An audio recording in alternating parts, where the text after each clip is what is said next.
part of the course, we're going to go and take a look at creating the navigation bar, which is basically the screen that pops up from your left when you click on these three buttons.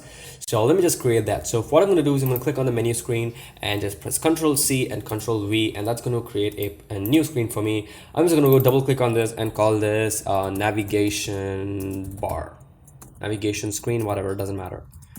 Okay, I click on enter. Okay, great. Now what I'm going to do is I'm going to select everything that I have over here.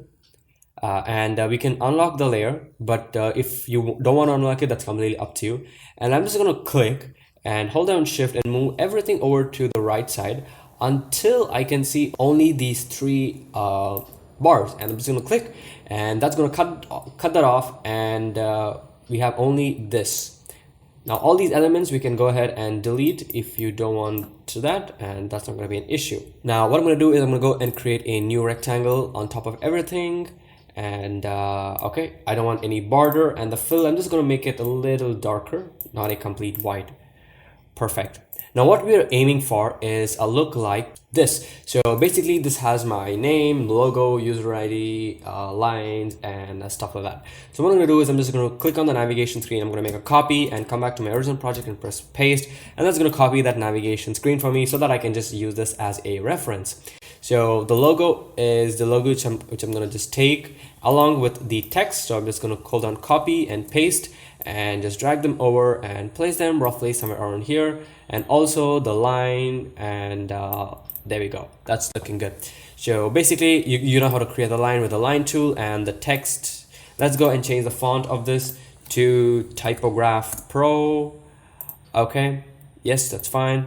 And you can select all these three texts and just click on this button to horizontally align them. Okay, and we can select and then just this down, and the name can go up and something like that. Now a lot of these icons are there, so we can actually go and select these icons from any of the icon packs, or I'll put a link in the description which has a bunch of icons we can just copy and paste from. So that's what I'm going to do. I'm just going to copy all this, copy,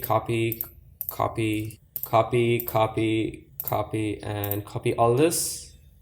And I'm just going to make a copy pressing Ctrl C, Ctrl V, and I'm just going to go ahead and hold down shift, and I'm going to drag it out here like so.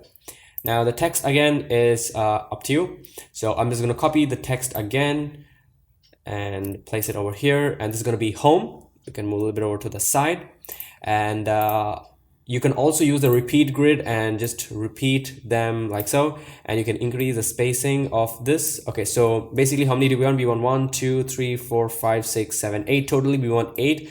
So 1, 2, 3, 4, 5, 6, 7, and 8. We can stop it right there, and let's just increase the size of this so it's perfectly sitting, and ungroup grid, and we can now individually go and just name this. So I'm just going to call this. Now why do we need this navigation bar? We will need it for prototyping it, which is going to, and we're going to give it a really good animation to, you know, appear very well as how it actually appears on the apps that we use on our phones. So the navigation bar, it's just something I don't want. We're going to click on this and hit delete, and that's going to get rid of that. So that comes to the end of this part of the video, where we have now created all these 5 different amazing screens, and now we can go into the prototype section and learn how to prototype and also preview. So we'll see you guys in the next video.